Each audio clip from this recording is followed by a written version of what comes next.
4-3-3 경제 안정화 정책 하겠습니다. 우리가 지금까지 경제 문제에 대해서 계속 살펴봤었죠. 경제 문제란 크게 두 가지를 들었습니다. 하나는 실업이었고 하나는 인플레이션이었습니다. 총수요 총공고까지 살펴본 이상 우리는 인플레이션은 주로 언제 발생하느냐, 경기 호황 때 발생을 한다라는 것, 그리고 실업은 주로 경기 불황 때 발생을 한다라는 것에 대해서 알고 있죠. 지나친 호황이나 지나친 불황을 겪는 것은 사람들에게 큰 어려움을 줄 수 있기 때문에 이것을 방지하고 국민 경제 안정을 꾀하기 위해서 하는 정부의 정책을 경제 안정화 정책이라고 합니다. 경제 안정화 정책의 목적은 지나친 인플레이션과 지나친 실업을 방지하는 것이기 때문에 이 말은 물가 안정과 고용 안정을 꾀한다 라고 표현할 수도 있을 것 같습니다. 유형은 크게 두 가지가 나와 있어요. 재정정책과 통화정책이라는 말이 아마 익숙할 겁니다. 언제 이 얘기들이 나왔냐면 실업과 인플레이션에 대한 대책이 둘 다 적절한 통화정책과 적절한 재정정책을 실시한다라고 되어 있어요. 하나는 호황이어서 문제고 하나는 불황이어서 문제인데 둘 다 이것을 실행을 한다라는 걸 보면 아마 재정정책과 통화정책이 양면성이 있을 것이라는 것을 여러분들이 예상을 해볼 수 있을 겁니다. 재정정책은 정부가 활용하는 정책을 의미하고 통화정책은 중앙은행이 활용하는 정책을 의미를 하는데 재정정책은 정부의 지출과 조세를 조절을 하는 것이고 통화정책은 통화량과 이자율을 조정을 하는 것입니다. 두 가지 내용이 상대적으로 어렵기 때문에 하나씩 사례들을 살펴보도록 하겠습니다. 이 동영상은 재정정책에 대해서만 이야기해보고자 합니다. 재정정책은 여러분이 통화정책에 비해서 들어봤을 법한데요. 정부의 지출과 조세를 변화시켜서 경제를 안정화시키려는 정책을 얘기를 합니다. 두 가지 유형이 있어요. 하나는 흑자 재정 정책이고 두 번째는 적자 재정 정책을 의미를 합니다. 흑자라는 건 돈이 남은 것, 적자라는 것은 돈이 부족한 것을 얘기를 합니다. 흑자 재정 정책 같은 경우에는 경기가 과열되어서 인플레이션이 우려되는 시기에 주로 사용을 하게 됩니다.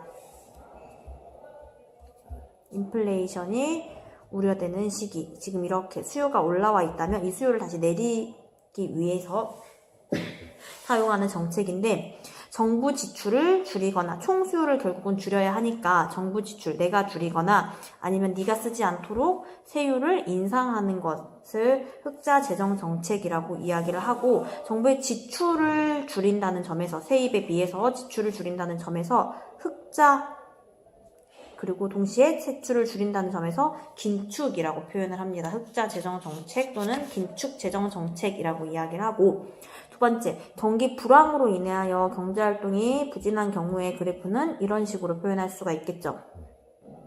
이렇게 경기가 불황되어 있는 상황에서 실업이 발생을 하면 이걸 다시 끌어올려야 합니다. 끌어올리기 위해서 정부는 내가 쓰거나 세금을 인하함으로써 네가 쓰게끔 하는 방식을 사용을 하는데 세금을 내려주고 지출을 늘린다는 점에서 적자 재정 정책 혹은 확대 재정 정책이라고 이야기를 합니다. 그러나 정부가 적자 재정 정책을 실시하여서 경기를 끌어올리는 데는 몇 가지 한계점이 있습니다. 정부가 세금을 줄이면서 쓸 돈을 늘린다라는 건 결국은 어떻게 하겠다라는 거냐면 빚을 내겠다라는 거예요. 누군가에게 빚을 내겠다는 겁니다. 정부가 빚을 내는 것을 국채를 발행을 한다고 이야기를 하죠.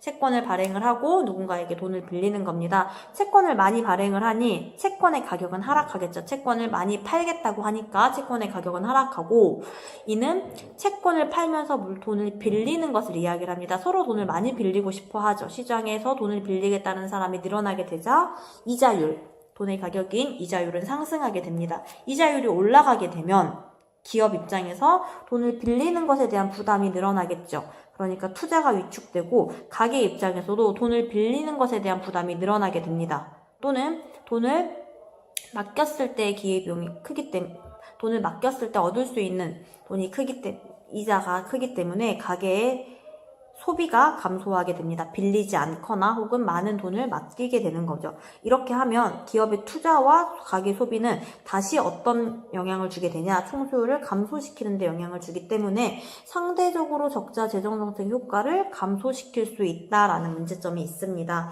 뿐만 아니라 빚을 과도하게 만들게 된다면 국채 발행이 과도한 경우에 국가에 대한 신용도, 우리나라를 믿는 정도, 투자 여건을 판단하는 정도의 기준인 신용도가 하락하게 되고, 장기적으로는 돈을 빌리기 힘들어지겠죠. 그 다음에 빚을 빌린다는 건 언젠가는 갚아야 되는 겁니다. 결국은 무엇으로 갚냐? 세금으로 갚아야 되죠. 우리 스님 지난번에 국채 이야기 했었습니다. 세금으로 갚아야 하기 때문에 먼 미래에 조세 부담이 증가할 수 있습니다. 또는 지출 늘리면서 어느 정도 세금으로 돈을 충당을 할 수도 있어요. 결국 국가가 돈을 얻어내는 방법은 빚이거나 세금이니까. 만약에 세금을 얻겠다라고 해서 세율을 올려버리게 되면 세율을 올리게 되니 총수요가 감소를 하게 되겠죠. 그래서 이는 또 총수요의 경기 부양에 있어서 한계로 작용을 하게 됩니다.